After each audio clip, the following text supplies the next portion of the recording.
Welcome to the Painting Insights podcast. We have been working on something in the background. That's right. We've actually started a Patreon channel. For the last couple of months, we've had previous guests revisit the channel to give us additional content, everything from studio tours, sketchbook tours, talking us through the process of paintings and all kinds of additional treats, which you're exclusively going to see as a patron who supports the channel. So by supporting us on Patreon, you help the channel keep going. There's a lot of work put into this, from the video editing to the sourcing of guests. So you really help us find those guests and to put the content out. And we have lots of content planned for the near future. So the links for that will be in the description of this video and in the description on the podcast channels. And otherwise, you can go on to Patreon and type in Painting Insights Podcast and support us that way. Thanks very much. Enjoy the video.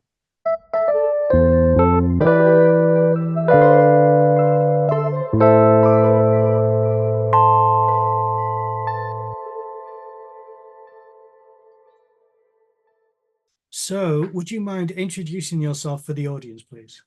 Sure. My name is Jason Polins. I'm a fine arts painter and teacher. I live in the Boston, Massachusetts area in the United States, and I've been doing this for like 30 years or so. I teach out of my own studio, and I do my own work out of my own studio, as well as getting outside to do landscape painting and things like that. I'm an oil painter predominantly. I also work in graphite, charcoal, and like ballpoint pen or other types of pens sometimes.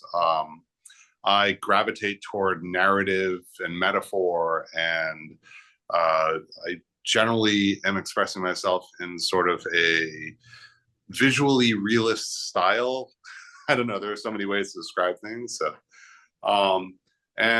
I teach in person and also online classes via Zoom. Other than that, maybe we'll discover more as you ask me questions. Oh, I have a ton of questions already. That's brilliant. That's a great intro. So would you say for about 30 years you've been doing this? Is that teaching or is that art making? Which one or both? Pretty much both. I've definitely been training for a number of years before I started teaching and art making also. So, but pretty much symbiotically they exist together. So, yeah, let's stick with both for now. It's hard for me to separate, so. Yeah.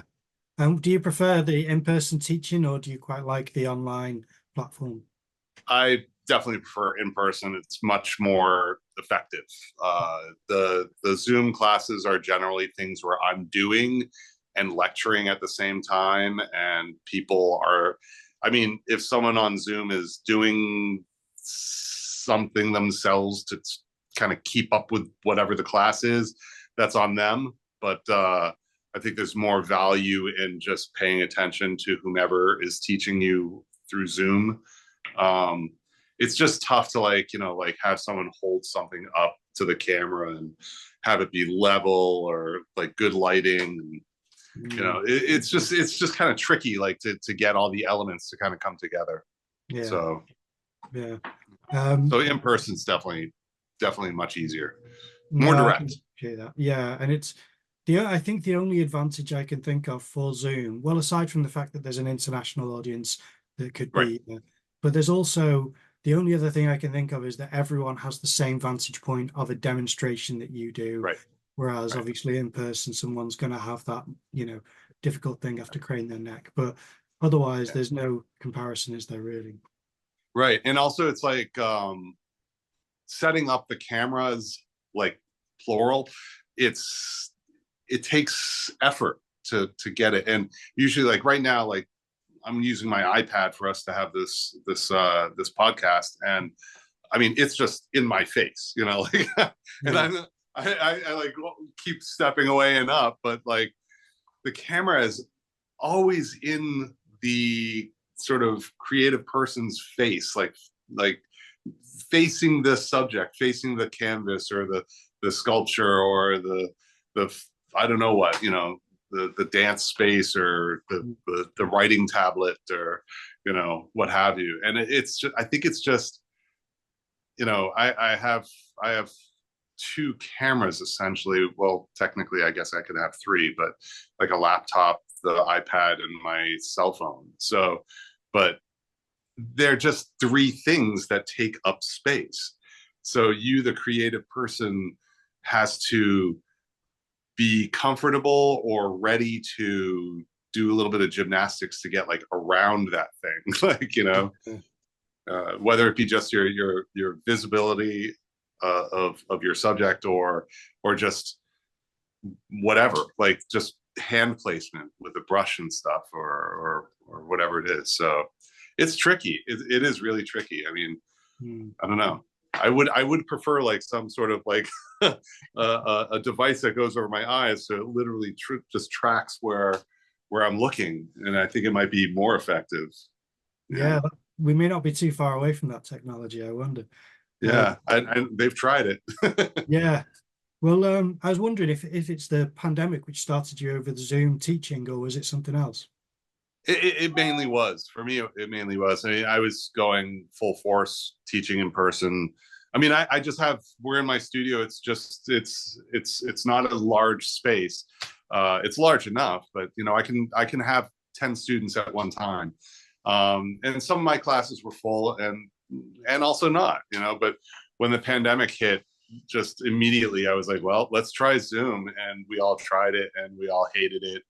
And then the whole lockdown thing that was occurring, and we just decided to put a pause on everything and see what happened, and it made sense. I mean, it's like to be in a very difficult situation and then having to engage in doing something that we're all learning to develop with over a difficult situation was just more difficult. So luckily enough, probably about half my students came back, which wasn't that many in terms of, it's like, still, it's a small studio. So, being a sole proprietor, self-employed is not the easiest thing in the world whatsoever. Yeah. But people came back, and a lot of those people are still with me. And then there are some new people too. So, great. It worked out. Yeah. No, I'm still here.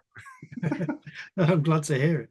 I was wondering as well, is there anything which has significantly changed over the 30 years you've been teaching? And by which I don't necessarily mean technology. I mean more any epiphanies you've had in the teaching process.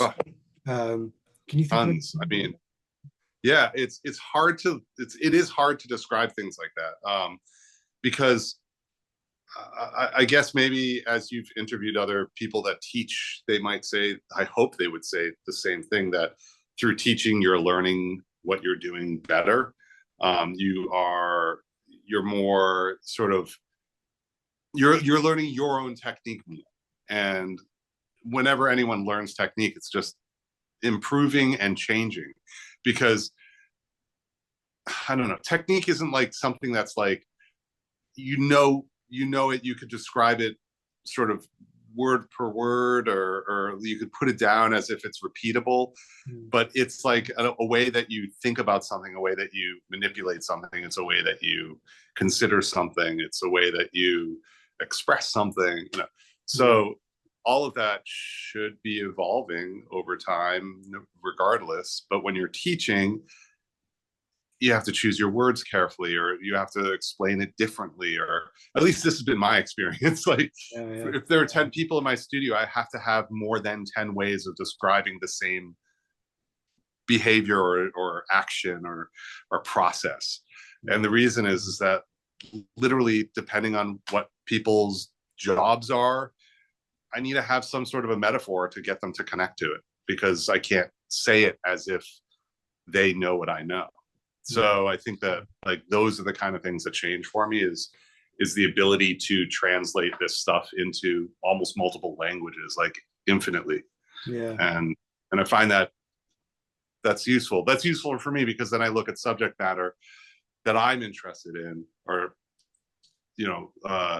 maybe a metaphor that I'm interested in, or a narrative or mythological story, or just life itself, whatever.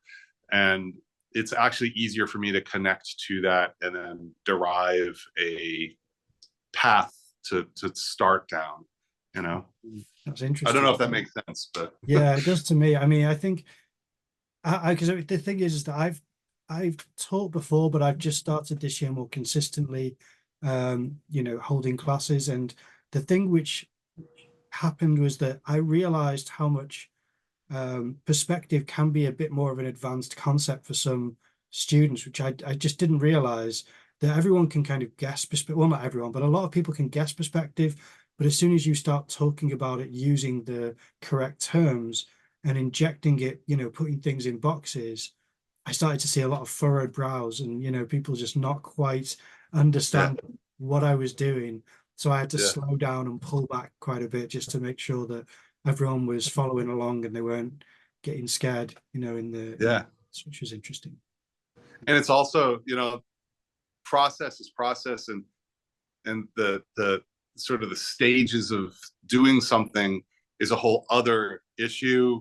You know, if you're telling someone, let's make a gradient, you know, a value, and it sounds really straightforward to me because I've done it, what, 50,000 times, you know, but that has such a different impression on anyone else other than me, you know.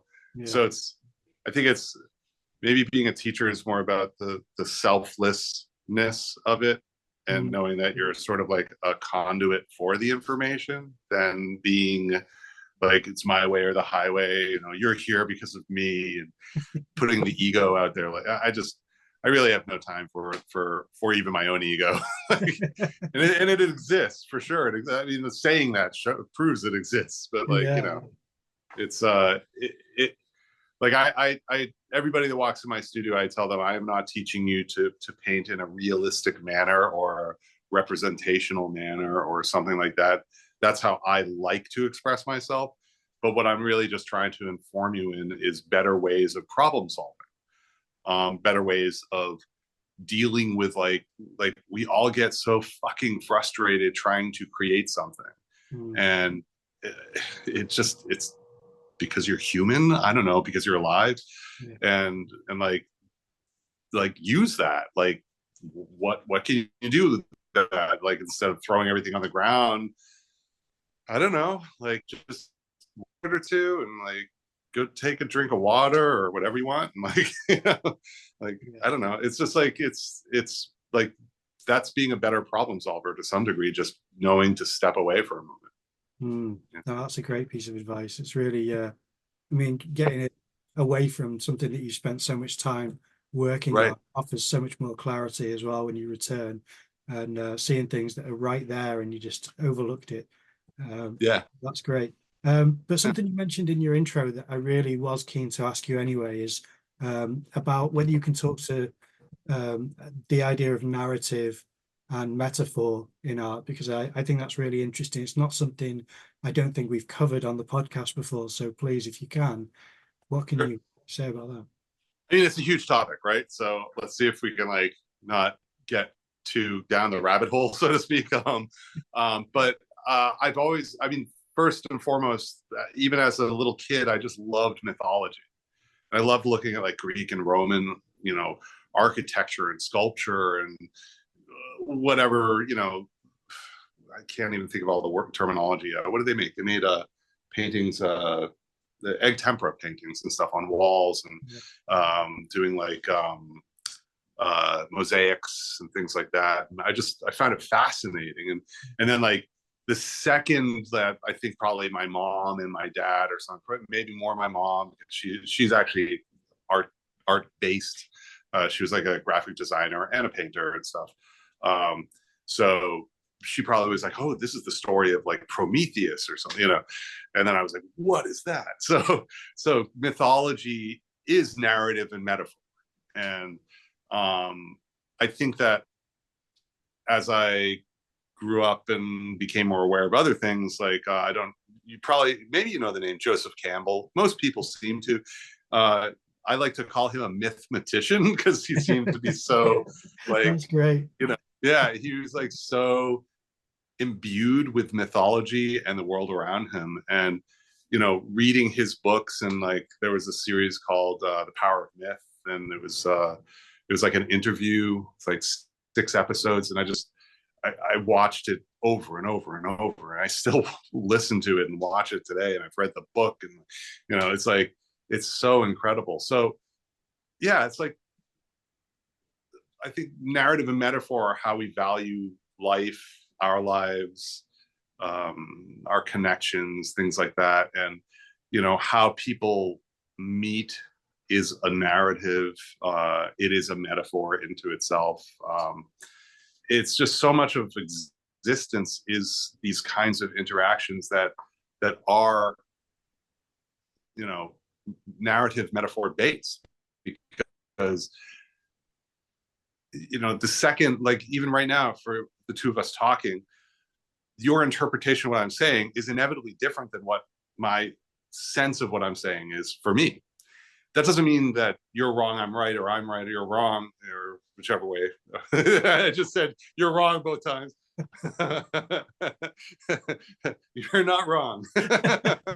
But it's like that exchange and the difference of the interpretation is an opportunity to express metaphor and narrative again, and see about, misinterpretation is always the most difficult thing, and that sort of opportunity to rehash something or reconnect and reconsider is important. So yeah, a lot of my work definitely surrounds that. There's always something. I might not even know initially what I want to say. There is always something there that I'm trying to get out. And I've got this painting I've been working on for like 6 months, and I'm very close to the end, and I put it up. I just had an open studio event, and I put it up. I put it in the frame that I have for it, and it was really fun, and people were really into it. And even this for me is like a metaphor for people. Instead of putting like price tags up, which I also had prices available, I put up hours that it took to create something. Wow. Or for instance, the hours that I spent on this one painting. I mean, I've been working on it for like 6 months plus. It has like 350 odd hours in on it. It's like, why? Like, but I'm just really damn slow sometimes, and it gets really boring to paint, and it's not like the best job in the world like people think it is. But I'm also trying to understand what this thing means, and I'm putting in that kind of time because it's that relevant to me, and because this metaphor somehow is something I want to have a full concept of for myself, irrelevant of other people, and that becomes a metaphor for something else that I'm going to do also. So I think it's like pretty much at the root of me, like the idea of narrative and metaphor. Okay, yeah, that's brilliant. I mean, if I could simplify slightly for the audience as well, because I'm really interested in this, and I think that, I mean, obviously everything that you've said I completely love and agree with. I just want to kind of explore a little bit of the little that I know about this, because I read a little bit about semiotics in university in a book, so about how to read an image. And then there was also a chap called Marshall Vandruff. I don't know if you know who he is, who no, he's worth looking up. He's a really good illustrator, very nice, and teacher as well. And he mentioned how metaphor can be used, for example, if you want to describe a woman's hair cascading, you can use it like a waterfall as a metaphor for that. And if you want to talk about nudity, you can do it with bowls of fruit and still life, and metaphor that way. So it was a lovely kind of creative description that way, so I assume there's kind of layers to how you can approach metaphor in art. Is that something that you've experienced and taught at all? Absolutely. I mean, I think visual arts is innately metaphor and narrative, right? It's just built into the necessity of the process. And as they say, like the visual language, well, it is. And it's not universal either, because plenty of people just don't think about it that way. nor is there a codified language in it. And I think this is actually a good addition to it, that, you know, for instance, we have isms for art, right? And those are words that are applied to attempt to define certain genres of expression. And they kind of work, but maybe mostly don't. I mean, I actually only see like two camps. It's sort of like representational abstraction and non-representational abstraction. I just see those two things. Yeah. Like, and it doesn't matter what you're doing within one or the other. It just kind of, it's like a light switch on and off to those two. Maybe that's just too abrupt for people, but that's, you know, kind of what it is. So it's like all mark making in visual arts is abstract. There is no like as a representational or object oriented painter, there is no like mark that represents this will end up being representation. You know, it's representational expression kind of has a tendency to be a more complex version of abstraction, where non-objective, non-representational tends to be a less complex form of abstraction. It's not about the layers of paint or how many colors come through or anything like that. It's just at the end of the day, when something has been carefully crafted to appear as it looks in nature, so to speak, that level of concentration and consideration is very different than the abstract thing that has no representation or objectification of reality. It's still reality itself, but you know, this is a different thing. And it's not to diminish it either. It's just that they are separate. They're just separate. Yeah. And as separate as you are from me, you know, like we're both human beings, we're both animals, we're both, you know, mammals, but we're still completely separate. and it's like, and I think in that way, like, you know, narrative and metaphor also play a role in like how an expression of something becomes fulfilled. Like, you know? Yeah. Now, if I can go back to something you said earlier, because sure. I'm wondering, I had to ask that follow-up for the narrative and metaphor, but I did really want to follow up on when you mentioned about the amount of hours as opposed to a price tag. Does that sure. affect the price? Do you kind of say, this is, you know, 6 months and therefore I'm adding 6 months onto the price, you know? I mean, I would love it, but no, not really. I mean, things take the time they take, and you know, I don't even think like a product-driven corporation really considers the time, because they're trying to get to that end product and then repeat it. But for like creative people such as ourselves, usually things are like a one-off. Yeah. So it just takes the time it takes, and if you're like, I guess also it's different people have different sort of termination points for their work, right? Or endpoints. And maybe I tend to be a very patient person, so I'm willing to take it to this point that I feel expresses it the way I want it to be, you know? So no, I don't want to let the hours, but I think that more often than not, people haven't got a clue like how much time someone takes on something. Like even, you know, it's like even people that know me for years, you know, they come to my studio, they look at something and go, oh wow, what'd that take, like an hour and a half or something? And I'm like, no, that took like 45 hours, you know, like, you know, and I'm not like writing it all down. I just like know when I started, you know, and I know how much time I've been working on this painting now. And, you know, I'm glancing at it off stage right. Well, this is what I wanted to ask as well, because I hope this makes sense to you. Is it, sure. the hours of painting, or is it hours that it's with you, regardless of whether you're painting or whether you're sat back agonizing over what should happen and where it's gone and where you'd like it to go? Because that is as much an important factor on the painting as the actual process, surely. Yeah. I mean, a bit of both. I think when I think about the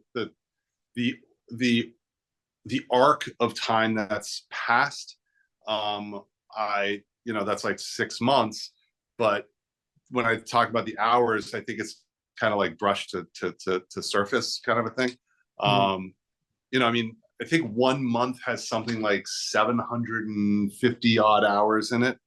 And so, for instance, if I worked night and day for a little over half the month, or not half the month, but like, about, then I would be where I'm at in my painting, which is a hell of a lot better sounding than 6 months. Yeah. But I mean, I think you're right. I think people don't realize, everyone's mind goes to many places throughout their day. And for me, a lot of the places that my mind goes is like painting, or like, or drawing, or trying to figure out how to offer a new class to hopefully make some money and get by from month to month, and so it's like, and then there's food and sleep and cleaning and Yeah, all sorts of things.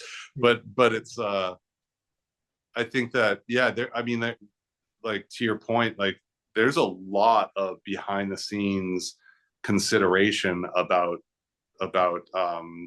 painting and drawing and being creative, and where is this going, and I don't know your creative process, but mine includes like scraping down and using solvent to scrub out areas of my painting in order to like take another attempt at it, and not have that history like punching me in the face repeatedly. yeah. Like not like wiping it all out, but just like sections or something. Yeah. I usually work by putting a setup in front of myself and using that as the pool of information from which to choose. And I might be halfway through something and be like, you know what, that shape is the wrong place or the wrong direction, or let me rearrange some of this, and then I have to like reconsider the composition on the canvas, Yeah. So it's like, I mean, nothing's out of reach for what could happen during the process of a painting, right? Yeah. Well, I mean, I have a painting that I've not touched for months, and it's maybe not every day, but almost every day it's in my mind at some point. And it's I think it takes me a step further to how I'd approach it differently. It reminds me of how a good friend of mine once said that if I were to go to a life drawing class and immediately start drawing the model as soon as the time starts, the drawing's much different than if I take half of the time to look and then just spend the last half to draw. It'll be a far more well-informed drawing from every mark because of spending that half of the time just observing and kind of measuring in my mind, and then considering different ways of rendering and composing this figure on the picture plane. And I can assume that's a similar thing with contemplation and considerations you have for pieces in the downtime between the brushstrokes. Yeah.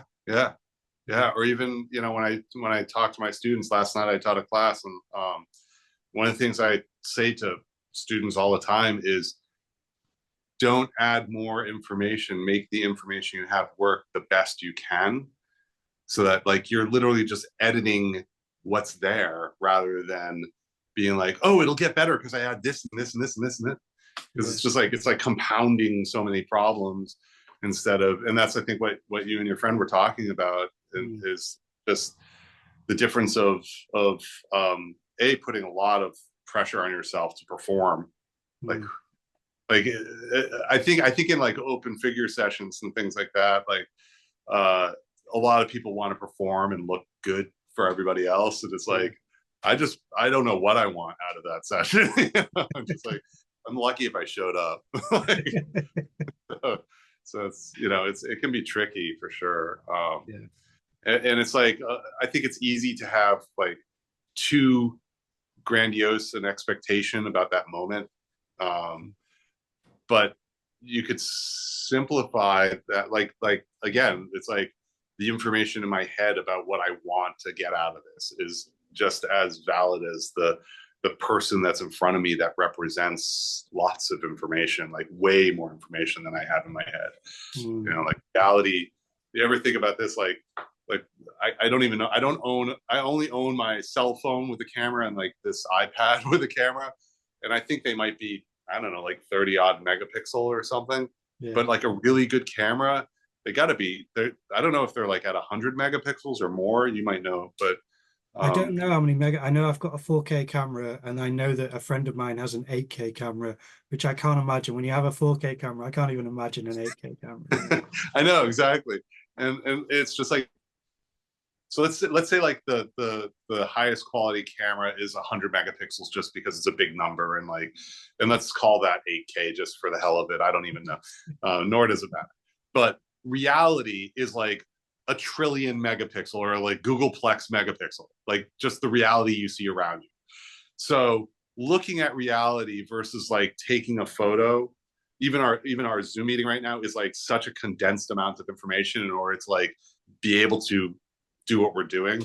Yeah. So reality has so much to observe, and the longer you spend observing that, it definitely improves the plausibility of an outcome that you enjoy. Like, I mean, even like a long-term relationship, like people, my parents have been married for 56 years. Wow. You know, it's like, yeah. And it's like, they are still married and they still love each other. And the reason for that has got to be because they've stuck it out for so long, you know, and you still learn to hate the other person at the same time. You know, it's like, because you're only human. Yeah. But I know that's like digressing in a way. It's like showing like a breadth of time, you know, like, or the amount they know now about each other and how to handle certain situations. I mean, gosh, you know, it's intense. Yeah. So it's like, even for you, like putting down that painting for months and still thinking about it, you're working on it. Like, it's like you if you sat down and you made a list, you could probably make a list of like 1,000 things that you would consider to, you know, like get into somehow, you know. Yeah. Even things that aren't like immediate, but things are like that are up and coming with it, like, because your vision of it somehow comes together more clearly in your mind's eye, right? Somehow. Yeah. And some things are more blurry than they were before, because maybe they're less relevant all of a sudden, or I don't know what. But in that in itself, again, is like narrative and metaphor, just internalized. Yeah. This is the thing, is that what you were just mentioning about observing things keenly in order to see reality from an informed perspective, it's part of what I think about for the painting, which it's in that direction. In case you can tell, I always gesture that. Yeah. It's always a weight that's over there that I need to kind of unburden myself from at some point. But I always think about how much reality do I want depicted, and how much do I want dreamlike and washy, so that there is life and movement and a suggestion of emotion in the picture, where you're in that atmosphere. Yeah. And you can't sit and see everything because it's a landscape where it's a busyish environment. It's of a cattle market, just to be clear. That's what I'm painting. So there's farmers parading out cattle, and there's lots of people bidding on it. So it's a busy environment. It's part of the reason why I've taken a big step back to say, how do I want to do this? Because the cattle market wants to buy it off me when I do it. So I'm taking time to make sure it's worthwhile. And part of me thinks that this is because of what we value as important in paintings. Is it clarity and details, or is it trying to serve the image with design in certain aspects and then going more abstract in other areas? And I wonder how you see that yourself, as far as, you know, how do you work your way through these kind of preferences and these decisions? I mean, I think you're actually kind of covered the bases just then about like how you make things more with more clarity or more abstraction, or sort of, you know, deleting information, adding excess information, soft edges, hard edges, color, value shifts, compositional like consideration, being able to not feel like it's fixed and final when you put something down and you like it. I can't remember the writer that said it, but kill your darlings. I often quote that, and I don't know who said that either. Yeah. I want to say it was like, I can't even think of names right now. I can never think of names. Sometimes I forget my own. Like kill your darlings. It's like, it's so important that if you're in process and in a creative like opportunity and in a creative process, when it's an ongoing event, everything is up for like deletion or change or adjustment or improvement or becoming a deficit, or what you think is your subject you might find over time that your subject is actually something else in the painting.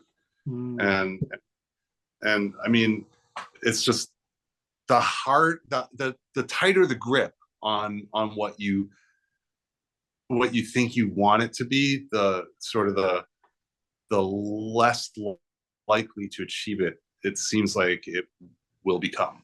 Yeah, that's very true. Yeah, I mean, it's taken me years to like understand that like your every element of a painting, like the drawing, the composition, the color, the value, you know, the hue, value, chroma, the transparency and opacity, you know, we could make a huge list of all these qualities, and they all are supposed to come together at the end, not at the beginning. Like it's supposed to be kind of like a pyramid, right? Yeah. Like it's not inverted. It's literally like you're rising up to the point of finish. You're not sort of like digging down to it somehow, or I don't know what, but like, you know, so it's like, I mean, I'm looking at my painting, which, you know, I am recreating all sorts of parts of it. Whereas like on the weekend, people were like, it says on the little sign that, you know, it's not done yet. Like, what are you going to do? And I just looked at them and I'm like, honestly, like, what do you care? Like, you didn't do this for 350 hours. So you have no clue what I'd be talking about. Yeah. Like, which is interesting. Like, and also it's like, you're transient. You're here for 2 minutes in my studio or something, you know? Not to be mean, but like, have like 3 weeks, you know? Do you want to spend 3 weeks with me? Are you? It is like dipping into a series in the middle and saying, why would he say that? Watch it from the beginning. You've missed all of the story. So yeah, I don't. Right. And I mean, as much as I use Instagram and everything, and like, you know, I appreciate the fact that I have a good Instagram account and all that, but like, there's no way I could record 350 hours of this bullshit. Like, and it is that, because it's like you have to do things that don't last before you get to the thing that will endure. Yeah. You just can't. You can make like little cute one-offs and stuff, you know, like I have a private student and he really doesn't give a shit about like the kind of work that I do, which I'm fine with. But he loves like manga figures and all that. So every time he shows up, he's a teenager. And every time he's 75. No. That could work. But every time he shows up and he's like, I want to draw this. I'm like, great, let's draw it. And with private students, I basically, like, if you're my private student, we're working on the same thing side by side. I don't care what you want to do. I'm just doing the same thing with you. Like, you want to do a still life, or you want to do like a barg drawing or something, or you want to do a master copy reproduction, or you want to work from a plaster cast, you want to look outside the window and paint. Like, I'm just right there doing it because it's the best way for me to have a connection to what you're doing, rather than you doing something and like doing something on the other side of the room, and occasionally I come over and talk to you about it. I mean, you're paying good money for me to be there, or for you to be there. Yeah, that's so right. it's and it's actually, I'm learning a lot by doing that with people. So, but in that way, it's still, like I started drawing like manga characters all of a sudden. Like, I wondered that, like, because I thought if you're doing the same thing, then you've got to then take on this kind of new category of mark making to connect with the person. It's so weird. Like, it's the antithesis of what I think is a more equitable approach. But I mean, it's like all like curvy, worvy lines, and I don't know. I'm looking at the sketch now, like over there, like, and I'm like, I showed it to some of my friends and former students that are close friends and stuff, and they're like, "You should totally take up manga." And I'm like, no. That friend of mine before, who said about the life drawing with taking half the time to look, she says whenever I do something which is outside of my own preference, she'll say it's all part of your education. And I love that expression, because it's all part of what's going to make you a stronger artist and a stronger teacher down the line. Yeah. I mean, if you're not open, you're closed, right? So it's like, you can still have things you don't like and things you like, but it's just, I mean, so here in Boston, we have a museum. It's called the ICA, the Institute of Contemporary Art. And like, my mom's always like, "Oh, you got to go to this with me. I really want us to go to this together." I'm like, I freaking hate that place. The building is gorgeous, but like what they put inside of it, it's just not something that I'm going to get much out of. And I feel sadly very strongly about that. But like, I'm like, can we do something that we both appreciate? Like, so I have yet to like break down and go there. I can't.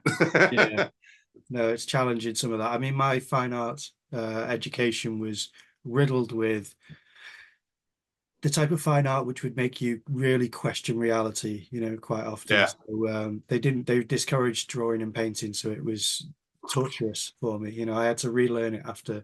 But one of the things I wanted to ask you as well, because I saw it on your Instagram and I loved it, was a video of you had positioned yourself underneath a tree and the branches overhang from above, and you just picked a few with some flowers coming off and painted that. And I thought, this is a really interesting way to compose a painting. And I thought, how do you put yourself in that position? How do you choose this kind of place to paint something like that? So I think I remember this one. It's called a goldfinch magnolia that I was painting, because it's like it's a magnolia tree, I think, if it looks familiar. Yellow blossoms. That's right. So I love that tree. Like, so that's in this beautiful area. It's called Mount Auburn Cemetery, nearby me in Cambridge, Massachusetts. And like, it's this historic graveyard. And it's absolutely, like, you could walk in there like for weeks and just be totally awed by both like the grave sites and the sort of monuments, and also just the foliage, and they just do such an amazing job. And it's really old. I think it might be one of the oldest sort of curated graveyards, grave sites in the US, but don't quote me on that, even though now I am. So yeah, I go back to that tree a lot. Sorry, that was a big way to get there. And I've got several sketches that are actually hanging up from Open Studios of like painting different sort of blossoms, and over like a few years, and they only last a few weeks. Like those trees, they bloom, and then the first good rain comes and everything's gone, and like they're all gone now. Like right now, it's like, okay, that was that. But how do I choose that? I don't know. The tree looks too it looks too complex, and if I were to like paint the entire tree from far away, it would look too minuscule, or it would look too avoidant. And so, but then when I look at like that smaller piece, it's like for me, it's like looking under a microscope a little bit, and like I'm like dialing in and getting closer and closer, and like, and then like, but what you see is a whole other universe. Yeah. And it's like even the branches that lead up to the blossom, it's unbelievable to me. Yeah. And then composition becomes something like, to me, that nature is so abstract, in itself. So it's like seeing these diagonals leading to this like weird, like yellow shape. Yeah. And it's so intriguing. So it was just like, for me, it was like, how can I not stand like right inside of this thing? And I mean, granted, I'm like looking up at my subject, and then I'm looking at the palette and like at the panel I'm painting on. Yeah. But it just sort of, sometimes things just make sense. Yeah. It was a really nice vantage point, and also it seemed to turn a landscape painting into almost a still life, because it had this kind of carefully curated segment of something which is potentially much larger. So I really appreciated that.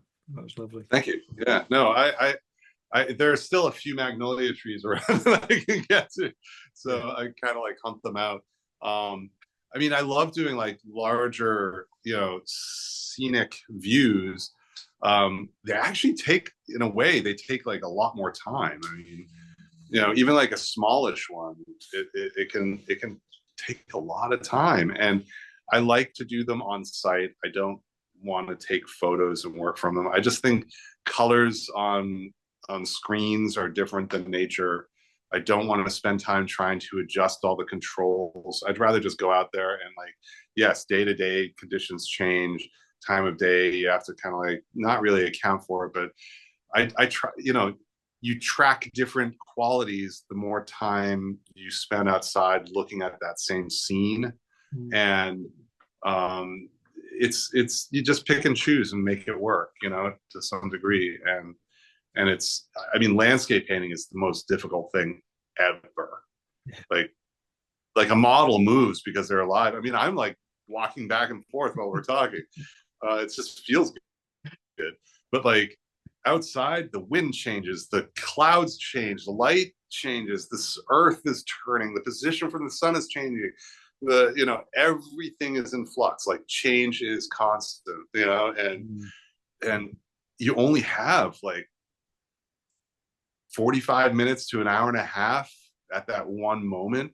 Yeah. And if you stick it out longer, it feels great to be outside, but it just is too different a scene at that point, So you got to like really, you got to show up to do that battle. It's a fight because, of all reasons. You might be standing so much in the sun, and you better be wearing sunscreen or wear like a long sleeve shirt or something and just sweat it out. And yeah. Especially if it's, we're moving into spring to summer. And, yeah. But the conditions are grueling, No, experience. I mean, I do love. Sorry, I didn't mean to interrupt. What were you saying? Sorry. It's so much fun. Oh yeah, no, I agree. I mean, because I love plein air, and I've done a decent amount of it. I haven't done as much as I'd like to, but enough where I know that chasing the light doesn't work, and making good decisions early, and kind of making sure you set up to give yourself enough time to kind of catch the light in a moment where you can set your shadows, because beyond that you start to have to invent, because if you lose that strong lights, then you're losing those compositional elements and that dynamism that you're really captivated by in the first place. So I think that is one of the hardest ways to paint, and I really admire it. I really love plein air painting. It's fantastic. Yeah, I'm hoping that this it's still a little chilly and stuff and unpredictable right now, but I'm hoping that as it becomes closer to summer, that it just sort of becomes steady and hot. And like, and I just want to get outside. Yeah, it's like usually I find myself, even though I have this like great studio that I adore, I've had this studio for 18 years. It's Really? crazy. It's not the best lighting. I mean, right now it feels like the lighting is great, like, but I only have two windows. Well, technically four windows, two are there. Yeah. Is coming in on my face. And for me, it's plenty light enough, but I wish I had more natural light. But I just want to, when it's nice out, I just want to be outside. It's so much more fulfilling to like experience that and express that. Yeah. Well, you mentioned on your channel as well about color, so I should really ask you Sure. about that. About what's your color palette, first of all? Do you mind taking us through the colors that you use? Sure. Do you mind if I like sort of change my camera Yeah, no, view please. and like Yeah, show yeah. you my palette? Yeah, All right, yeah. let me.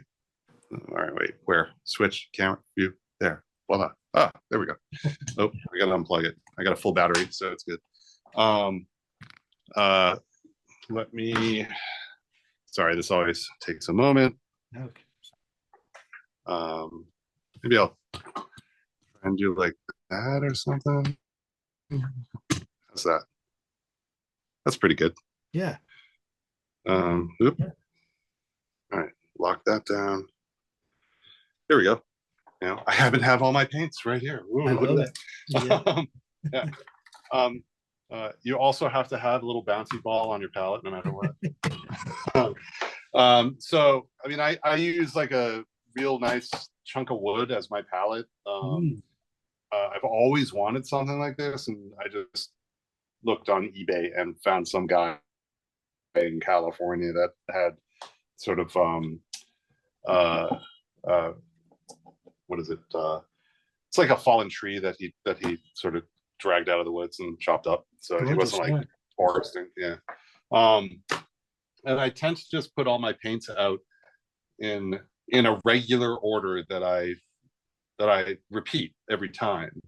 So it sort of moves from, I'm just doing overview, reds, orange, yellows, greens, blues, and indigos. And then it's sort of like magenta violets on the end. And I don't know if I can get even closer, but I don't know if it comes out large enough on screen. So I'm just trying to move it a little more like that. Yeah, you can just see everything there. Yeah. Yeah. That I'm trying to get that diagonal to capture. Yeah, thanks. So, you know, I generally use like a titanium white and a lead white, both on the end, on the left-hand side. And then I go through a series of reds that, I mean, I can list them all if you want me to say. Oh, please. Yeah, if you would. Sure. So next to the whites is transparent oxide red. Then I use a alizarin claret. Then I put in a perylene red, cadmium red. Then I put in a cadmium scarlet. And then the next one is cadmium orange after that, which is just a standalone orange. Cadmium scarlet and cadmium orange look very similar, but they act very differently. So that's sort of where I'm at. And I always have like a couple of extra colors. Like I have a naphtha red. Sometimes I might try that, but it kind of replaces like the cadmium scarlet, you know. And because there's not going to be enough room on the palette, I will scoop these up and put them back away. And then we'll move on to yellow. So then I start with yellow ochre. Voila, yellow ochre. Then I move to I ran out of one yellow, which is a cobalt yellow. It's a beautiful transparent yellow. I really enjoy it. But after that comes Hansa Yellow Deep. Then I have a few options. Like this is called Yellow Lake, but it's still Hansa Yellow. It's just company to company. I think Gamblin owns Hansa Yellow, and then like Michael Harding has to call it Yellow Lake. I don't know. Yeah. That's what they do. So it's like a dark, a medium, and then like a light, like Hansa Yellow Light. So it's just slightly different, darker to lighter, different kind of qualities of how they work. Then I have a cadmium lemon. I really love this next color. It's actually, I have a color mashup I made. I'm going to post it a little later today. It's this color is great. It's called nickel titanate yellow. It's this beautiful, this is it right here. You can see some subtle differences maybe on camera, but you know, so actually, well, technically, I guess I would do it that way. And I'll explain that in a second with the yellows. And then sometimes I put out cadmium chartreuse, which is kind of like a yellow green. This is actually it right here at my fingertip. Yeah. It's probably hard to see the color difference just because I think all the cameras don't do too well. But so far, like with the reds, the orange is standalone, like I said, so it's not affected by what I'm about to say, and the yellows, these all go from darker to lighter. So it's a dark yellow to a light yellow. And like this yellow, the titanate yellow versus the cadmium lemon, this is slightly darker and slightly lighter. So I just try and keep it in order. Sometimes I mess it up. It really doesn't hurt much of anything. That's for sure. Let me swap out for some greens. Bye, yellow. So then I start with my greens, and the first one is cadmium green light. Then the label came off this, as labels always seem to, at least this one. Cinnabar green. Then it's viridian, and then it's phthalo green. So right here at this break between the reds and yellows and orange, and the greens and blues and violets and such, at that point, it flips and it goes from lighter to darker, lighter to darker, lighter to darker. And I could talk about that a little bit in a moment and why. But there are relatively few greens on my palette, and you know, you can always mix a green, but to have like viridian is its own pigment. Like, I guess you could get close to mixing it. It's not that easy. Cinnabar green is a combination of pigments to get to that.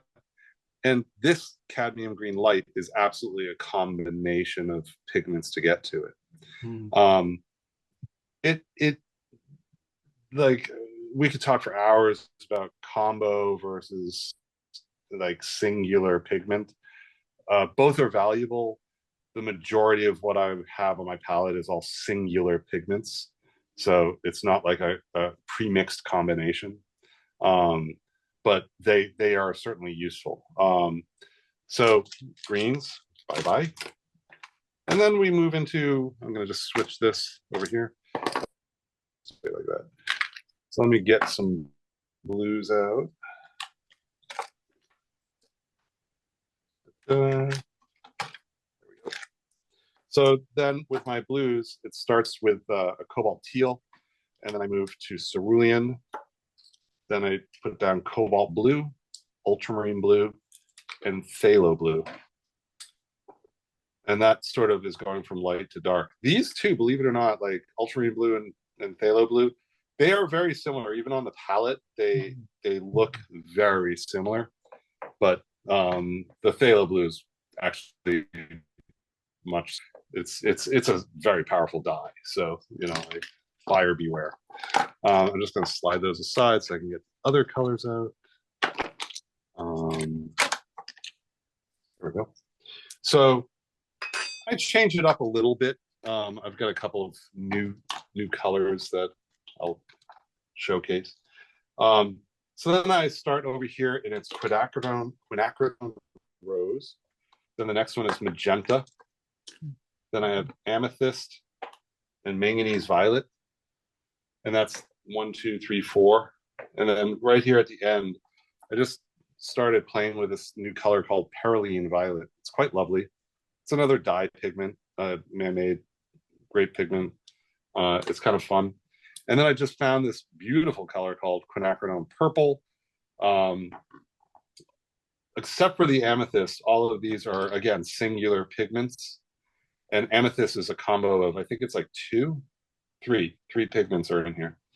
So, but it's still like this excellent, paint. I don't know. This is a little bit more red. This is more very beautiful, kind of between sort of magenta and sort of violet, the amethyst. It's transparent, it's gorgeous.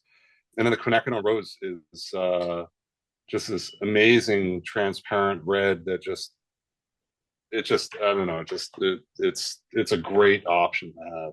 Yeah. So that constitutes pretty much everything. And I still do have like blacks and stuff. I always have some other colors like a phthalo turquoise. I don't use them like constantly, but I do reach for them if I feel like I need it, because sometimes you can't mix what you want to go for. I should also stress that I don't try to mimic reality in terms of like what colors are. I just try to, I want to imitate relationships to some degree, but I'm not trying to be verbatim about what I'm looking at, and that's the only truth I can make use of. If that helps or makes sense. It does, yeah. No, that was a fantastic tour through. Could you explain then why you do the shift between the yellow and the green to change from tonal values scale? Sure. Yeah. So basically, like at this break between the yellows and greens and blues, it's sort of like the warmer colors versus the cooler colors in general, like the generalization of it. And one of my great teachers, his name is and was Nelson Shanks. He was this fantastic painter. It was really a joy to be able to know this man. He passed away, I think it's 6 years ago now. It's crazy. And he really made some incredible impressions on me as both an individual and a painter, and just it was really great to get to know this person. Anyway, we talked a lot about the palette, and he just basically said like nature does it best. Like, look at the rainbow. It's Roy G. Biv, and set your paints up like that. But then like nature even makes it go sort of darker to lighter and lighter to darker if you look at the rainbow. And I was like, okay, I guess that's solved. Like, I use different colors than he used. I did used to strictly use his palette, but over the recent years, I've been like shying away from cadmiums and stuff, not because I'm afraid of them, but just because like there's enough like health issues that come with oil paints in general. Like these are very unhealthy chemicals to use. And like and I definitely use turpentine and spike lavender oil, Damar varnish, retouch varnish. Everything has an inherent degree of, I wouldn't use the word danger. The danger is in ingesting these somehow. If you have like a cut on your hand, you smear lead paint on it, you're not going to get lead poisoning from it. I'm sorry, it's just not on you long enough. Yeah, the body is pushing stuff out that's trying to go in. The exchange rate is really slow, and it's probably not going to do much. I mean, for full disclosure, I definitely, when I get my physical, I just have them draw blood and do heavy metal testing. I say like everything that you can possibly test for. I don't, after doing this for 30 odd years, I don't have any considerable, poisoning issues. good. Or any. I'm still in like the normal ranges. I should put it that way. So I don't wear gloves when I paint. I definitely am not afraid to get like turpentine on me. It's not the best. I'm not going to pick my nose. Like, wipe it off. It evaporates. Wash my hands. Don't eat when there's solvent and paint on your hands. Best rule of thumb. Sorry, I digressed from the whole color organization. No, I love it. It's an amazing palette. And has it been long that you've been using this palette, or has this kind of grown over time? Because you mentioned that there's been a couple of new additions and discoveries. Is this something that you're developing still, or is it always been Yes. fairly broad? Yeah, it's, I'm going to switch my view. It's ever evolving for sure. I think it's really significant that people allow themselves to as you use colors, like I'll talk about like getting used to that in a moment, but like as you use colors, you should be able to identify if something feels like it's useful or not.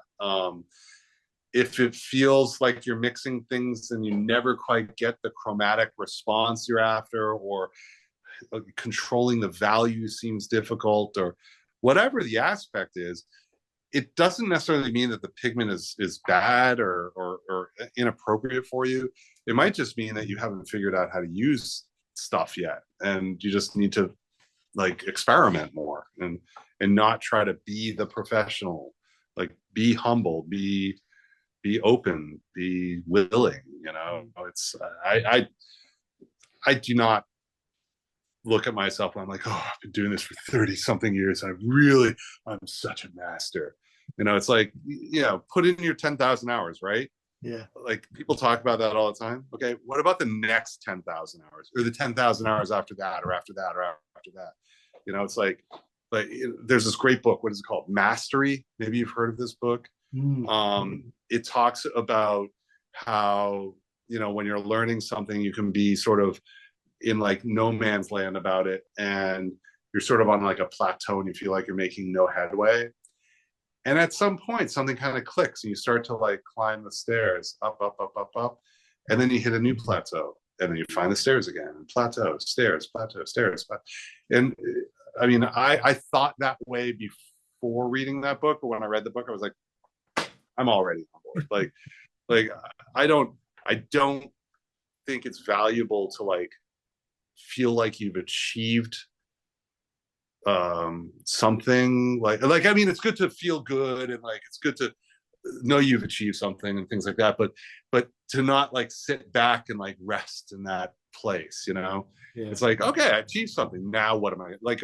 When I finish this painting, I don't know if it's the best painting I've ever done, I don't even care, but I will just go on to the next and the next, you know.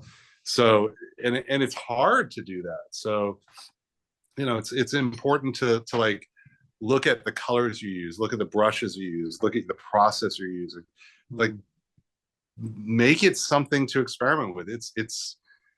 It is as much science as it is art. It is as much like something that you are in control of. You know, it's all under your control. Like how often you paint versus how infrequently you paint. The colors you use, the way you put paint down, the thickness, thinness of the paint, when you decide something is done. I mean, we haven't even talked about the idea of finish yet. You know, like what constitutes finish? It's a big question. I think I have a good handle on that one lately, but like, you know, everything is a consideration. It's like moving parts, like painting with all those paints on my palette. That is a lot of moving parts, because it's not just each individual pigment, it's how much or little of each individual pigment combined with each other individual pigment and how much. So there's trillions of combinations that my mind cannot see, but we can still mix them, you know. I don't think I have a particularly wonderful sensitive eye to color, so to speak. I think I muddle through it and I discover as I go. I think that they say the human eye can see a few million colors. I believe that. I think they say that like you can see like, I don't know, maybe like 50 values or something. I don't think I see just 50 values. And maybe it's just because I'm getting older and maybe I lost some of my ability. I should say, I recently spoke to Gavin Blakis, and he mentioned Nelson Shanks as well. He was cool. His teacher as well, so he has come up recently, which is nice. That's excellent. I've mentioned him on it a couple of times. So he was a big influence and a great teacher by the sounds of it. Yeah, he was amazing. I mean, I got to paint with him a few times, like for some of his commissions, and it was very unique and remarkably exciting. Like, I basically quit a job that I had to like work with Nelson for, I think it was like 4 weeks here in Boston. Wow. He was painting this guy named E.O. Wilson. He's a biologist and an entomologist. He was known as the Ant-Man. and E.O. Wilson, I got to have like one-on-one conversations with a 3-time Pulitzer Prize winner for 4 weeks.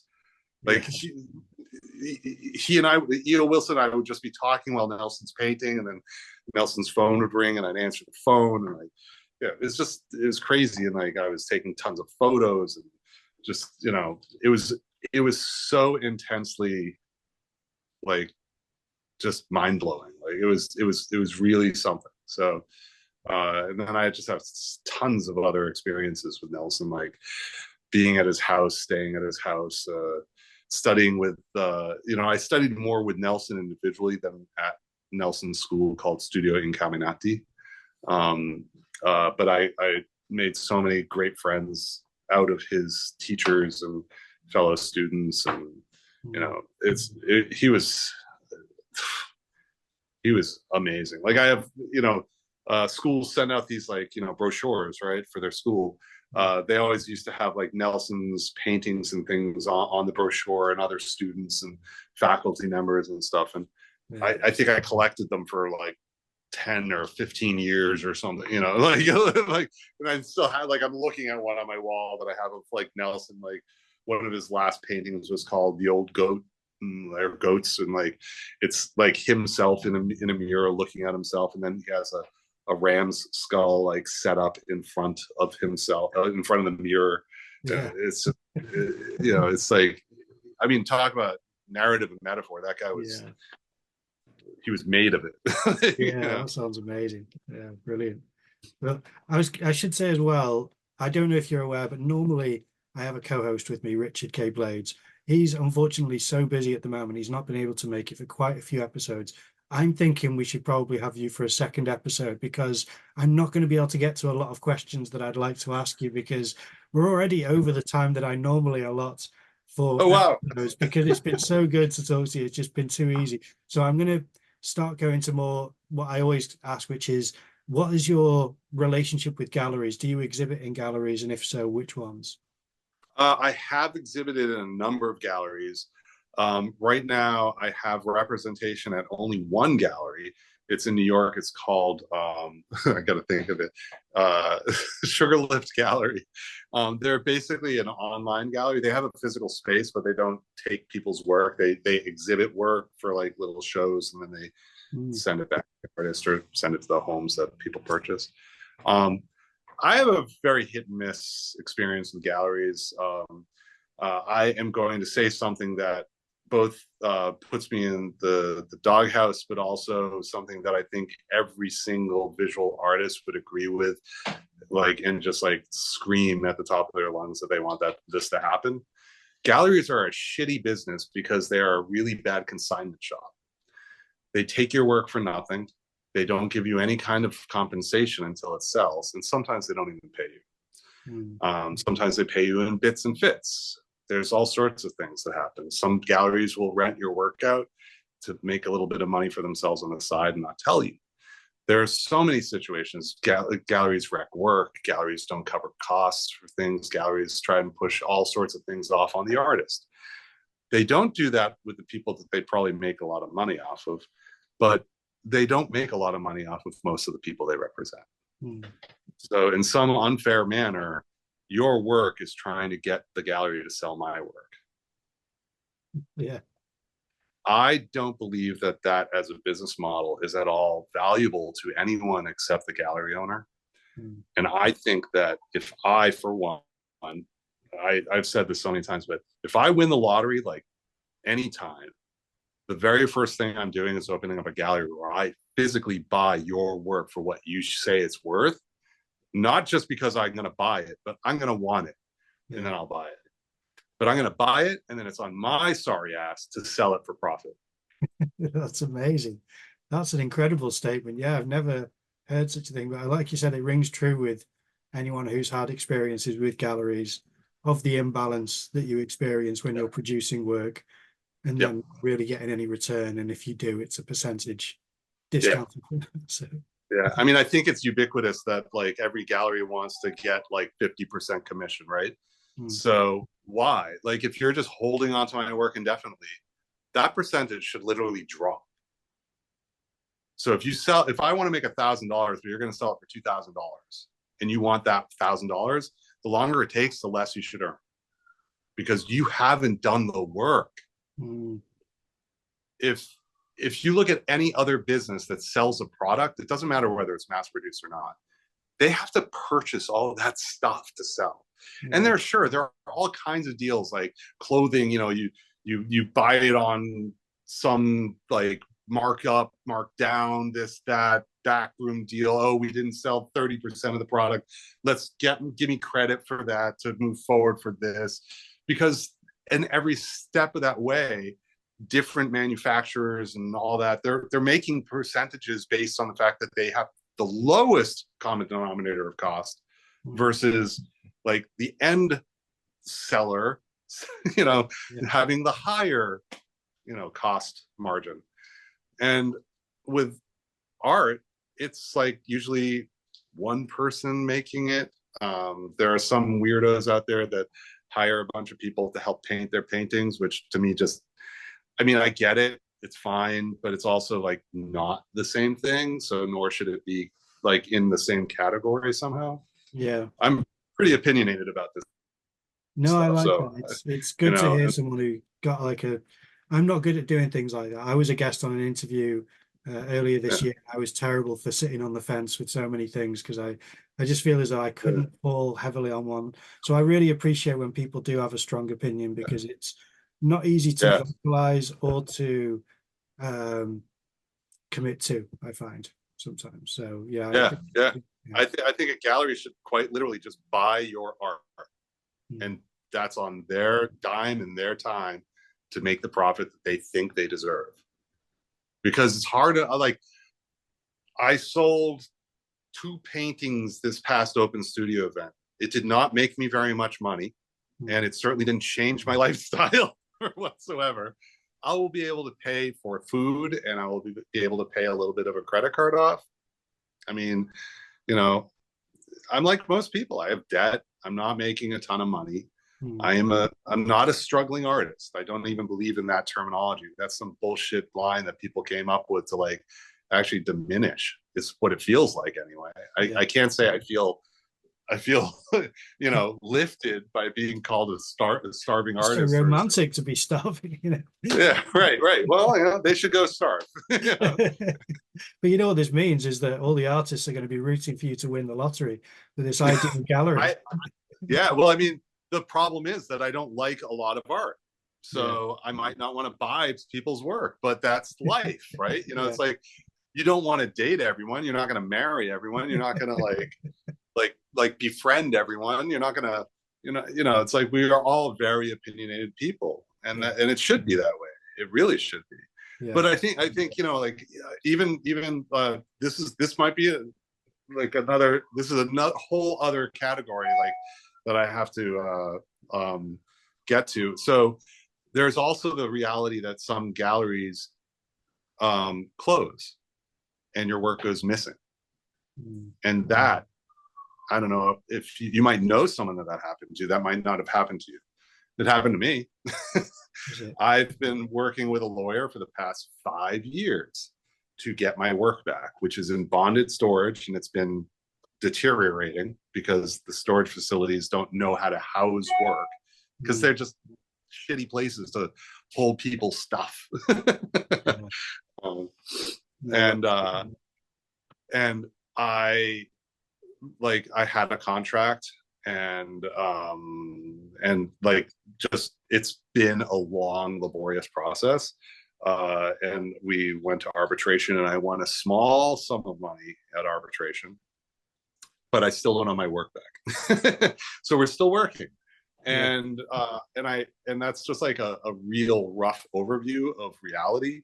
But like people that are going to sign contracts, which is not a terrible thing to sign a contract with a gallery or anyone, but you should really know what you're signing. And if you don't be forced into it. Yeah. Like if if I'm a gallery and I'm like telling you, you know, like, okay, man, you're gonna sign this thing now because we want to get to this. Just be like, bye. You know, if you respect me and you just like in any other situation, you know, you're gonna go in and because you're gonna like start a relationship with someone that you think might be important to you in your life. They're not forcing you into it. They're gonna be like patient with you. They're going to make it a conversation. They're going to express how much they feel for you. The gallery, it shouldn't be like, oh, I feel so much for you, Jason, you know, but it should be like, sure, well, let's sit down with like a lawyer and talk about it, or like, please bring it to a lawyer and talk about the contract. Let them tell you stuff, and maybe we can adjust it and make it more fitting for us both. You know, it shouldn't be so one-sided. Yeah. Well, if people do want to support you, then aside from the gallery in New York, where online should they go to see your work and support you? So definitely to my website, which I guess I'll provide you, or you might even know it by now. I'll be able to put it on the screen. Yeah. Yeah. It's, you know, it's www.jasonpolins.com, and it's POLINS.com. And that's my sort of art website, which sadly I need to update. But I don't sell directly off of it, but you know, people can definitely get my email from there. I mean, you can put my email up also if you want. It's jasonpolins@gmail.com. And then I have a teaching website, which is polinsatelier.com. And that's basically talking about the classes I run in person and some of the online things. Yeah, I really would love to work with a gallery that like, not all galleries are horrible at all. No, but like, yeah, I know you're saying. But they all kind of work in a similar manner of getting product for free at the artist's expense. No, it's a legitimate observation. I think it's surprising that you're the first to bring it up. And to be honest, it's not occurred to me in such strong terms before, but now that you mention it, it kind of focuses the lens on what we're actually doing really as a business model. So that's interesting. Well, I feel really strongly about it, obviously, and I don't say it in order to alienate myself or galleries from other artists, but I do, and I know that galleries aren't swimming in cash and all that, but like, it's just not a working model. And you know, I think, I mean, artists buy gallery people and then sold. I mean, at one point it was, and then at one point it stopped. And I don't know the art history of that but I know it occurred.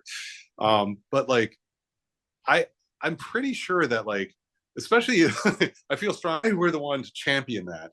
I think that you'd see like galleries all of a sudden closing up, because I mean, if I won the lottery and I was a multi-millionaire and I just had all this cash to put toward being more productive and useful to a career path that I know that I don't want to deviate from, and to be supportive of other artists, I think that kind of business model would shut down even the blue chip galleries pretty quick. Yeah. Because, you know, one other note, I know we've gone way over time, but there's this woman, where'd my cell phone go? Sorry, hold on. Okay. I don't want to mess up her name. I read this book recently, or actually, sorry, I listened to it, that kind of reading.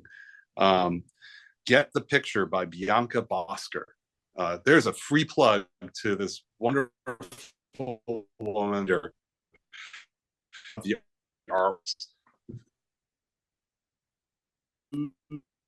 to like most people that like have been around the block a few times about, you know, about the art world and like how it works. But of course it's like you know, there's that upper echelon of like blue chip rich people that are kind of like, you know, stirring the pot more than people like myself or both of us possibly. I really don't know much about you, Simon. I'm sorry to say that, but like, you know, I have a feeling that our existences are similar or symbiotic in some way.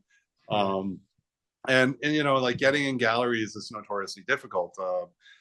selling work at a gallery is actually difficult because like if you're new in a gallery, the history of the gallery is to sell other people's work, even though they want you in their gallery because they like your work. But it's all these, all these ways of thinking about it. So that book though was pretty interesting. No, that's great. Yeah, I'll put that on the screen as well and make sure that that's, because everything that you've mentioned will be a link in the description along with your Instagram, because that's how I found you. And I think it's a great way to see your work and any updates you're posting. But I do want to thank you. You've been incredibly generous with your time. I know you're busy with teaching. So thank you so much for being a guest on the podcast. No, thank you. This has been great. And yeah, we can definitely do it again.